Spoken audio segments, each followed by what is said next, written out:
दर्शकों तक पहुंचाने के लिए नजर आप बनाए रखिएगा इस खबर से जुड़ी हुई। आगे बढ़ते हुए श्रावस्ती से खबर, जहां पर जुमे की नमाज से पहले प्रशासन अलर्ट है। अराजकता फैलाने वालों पर सख्त कार्रवाई होगी, पहले से चेतावनी दे दी गई है। एक युवक ने विशेष समुदाय पर आपत्तिजनक टिप्पणी भी की, वीडियो वायरल कर माहौल बिगाड़ने की कोशिश की गई है। पुलिस ने केस दर्ज कर आरोपी युवक को गिरफ्तार कर लिया है। यह एहतियात बरतना जरूरी है भी। जुमे की नमाज को देखते हुए एक तरफ तो हाई अलर्ट है, दूसरी तरफ अगर कोई भी सांप्रदायिक सौहार्द को बिगाड़ने की कोशिश करेगा, चाहे वो किसी भी धर्म से जुड़ा हुआ हो, उसके खिलाफ एक्शन होगा। ऐसे में एक शख्स ने समुदाय विशेष को ललकारते हुए वीडियो जारी किया और अब ये जो तस्वीरों में आपको शख्स दिख रहा है, इसकी गिरफ्तारी हो गई है। अब इसके खिलाफ कार्रवाई की भी तैयारी है। श्रावस्ती से जुमे की नमाज को लेकर तैयारियों की भी खबर, और साथ ही साथ ये शख्स जो कि ललकार रहा था, विशेष समुदाय को धमका रहा था और धमकाते हुए वीडियो जारी किया, अब इसकी गिरफ्तारी भी हो गई है। सोशल मीडिया से लेकर सड़क तक पुलिस की नजर बनी हुई है। साथ ही साथ जो सुरक्षा व्यवस्था है वो ड्रोन कैमरों के साथ साथ सीसीटीवी कैमरे और अब सड़कों पर चप्पे चप्पे पर पुलिस फोर्स की तैनाती के तौर पर बनी हुई है। हमारे क्या होते I love Yogi Baba, I love bulldozer Baba, I love Mohammad, I love Mahadev, I love Mahadev, I love Har Har Mahadev.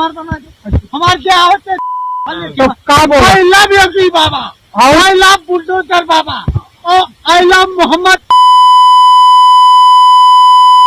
I love Mahadev, I love Mahadev, I love Har Har Mahadev.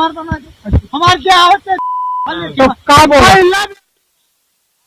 Atul Pandey जुड़ गए हैं ज्यादा अपडेट के साथ। अतुल, यहाँ ये जो शख्स वीडियो में दिखाई दे रहा है, भले ही किसी भी धर्म से जुड़ा हुआ हो, लेकिन इसकी गिरफ्तारी ये बताती है कि पुलिस कोई भेदभाव नहीं कर रही है।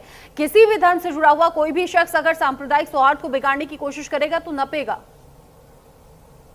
हाँ, बिल्कुल बता दूं, श्रावस्ती में जुमे की नमाज और प्रतिमा विसर्जन भी आज है, तो उसको लेकर पुलिस बिल्कुल मुस्तैद दिखाई दे रही है।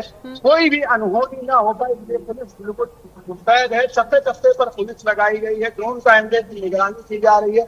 ये देर रात का मामला है, जहां गिलौला थाना इलाके का एक जो युवक है वो नशे में धुत होकर एक असामाजिक फोर्स डालता है, जिसको लेकर तुरंत पुलिस कार्रवाई करते हुए उसको गिरफ्तार कर लेती है और आगे की कार्रवाई में लगी हुई है। श्रावस्ती जिला इस शख्स की गिरफ्तारी तो हो गई है। जुमे की नमाज को देखते हुए क्या कुछ इंतजाम है अतुल? और बिल्कुल चप्पे चप्पे पर श्रावस्ती की जो पुलिस है वो तैनात की गई है। हर मस्जिद के सामने पुलिस की निगरानी बढ़ी हुई है, चौकसी बिल्कुल वो कर रहा है, ड्रोन कैमरे भी लगाए गए हैं। और आपको बता दूं, आज 3 तारीख है, तमाम सारे इलाकों में आज प्रतिमा विसर्जन भी होना है, इसलिए जो प्रशासन की मुस्तैदी है वो बिल्कुल बनी हुई है। एसपी स्वयं ग्राउंड जीरो पर उतरकर मुस्तैदी में लगे हुए हैं। हर एक थाने की पुलिस और जो क्षेत्रीय पुलिस है उनको ये कहा गया है कि कोई भी असामाजिक घटना ना हो, इसलिए वो बिल्कुल मुस्तैद दिखाई दे रहे हैं। ये मुस्तैदी जरूरी है भी। अच्छा है, जो नशे की हालत में युवक उल जुलूल बातें कर रहा है, होश में तो आया होगा ना गिरफ्तारी के बाद? क्या बोल रहा है, क्यों बोला ऐसा? बहरहाल अब वीडियो में जैसा ये दिख रहा है कि उसके ऊपर बहका भी रहा है और बहकाते हुए वो गाली दिलवा रहा है, तो अभी पुलिस उसकी जांच कर रही है। अभी तक युवक का कोई बयान ऐसा सामने नहीं आया है। पुलिस ने गिरफ्तार कर लिया है और अब आगे देखने वाली बात होगी कि उसका क्या बयान आता है और क्या आगे उसमें कार्रवाई होगी। अच्छा, यहाँ श्रावस्ती को लेकर किसी तरह का कोई इनपुट है क्या? बवाल हो सकता है या हंगामा हो सकता है या ऐसी कोई भी बात? नहीं, अभी तक तो ऐसा कोई भी पुलिस को, लेकिन पुलिस से मुस्तैद है और सजग बन गए कि ऐसी कोई अप्रिय घटना न घटे, तो पुलिस की मुस्तैदी दिखाई दे। नजर बनाए रखिएगा। अतुल पांडे, बहुत शुक्रिया अभी के लिए पूरी जानकारी दर्शकों तक पहुंचाने के लिए। इसी के साथ वक्त छोटे से ब्रेक का हो गया है। ब्रेक के उस पार भी खबरें जारी हैं, कहीं मत जाइए।